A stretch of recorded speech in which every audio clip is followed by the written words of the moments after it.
you oversee support and CS in the same time, and they do share the same objective. First of all, how would you end up to this formula?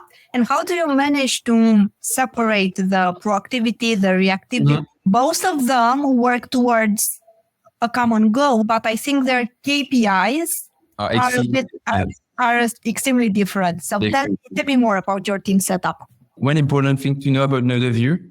Today, we are managing for almost 5,000 customers across the world in more than 30 different countries. And we are only 8 within the CS department. So we have to be creative, right? We have to be creative in terms of languages. We have to be creative in terms of investment, but also in terms of, should I really want to put a human there? Or maybe you can find other way to provide value without actually having to put a human behind that interaction. So that whole problem, that whole puzzle was really first, we have customers that have questions, that have issues, that need support in the day-to-day. If the app is not working, you can be as proactive as you want.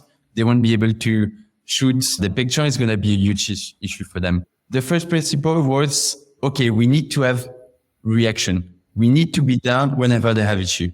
But we cannot afford to hire 5, 10, 20 reps in order for us to be able to support them. So first of all, we had to think about, okay, we need reaction, but we also need proaction. And that proaction is more around self-service resources, around communication at scale before there's question. It's all about also giving them the right training, giving them the right tool, giving them the right knowledge, so they don't have to ask us if they have a question. So basically, pretty much naturally, we arrived to the point where, okay, so we need to provide on these two sides, on the reactive side, because we will have customers that will go through the net and that will need support. But we also have to create value for them before they ask us a question. So it's kind of a dance that these two teams have together, because the support will actually catch all of the things that went wrong in the proaction side. And of course, we are a tech company. We sometimes have bugs, etc., that we have to tackle. And life wouldn't be fun if we never had this issue, right?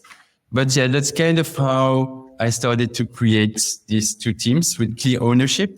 And of course, you mentioned different objectives. The objective and the KPI are extremely different, but we are all working towards improving the customer experience in the end, which is what ties us together within that department.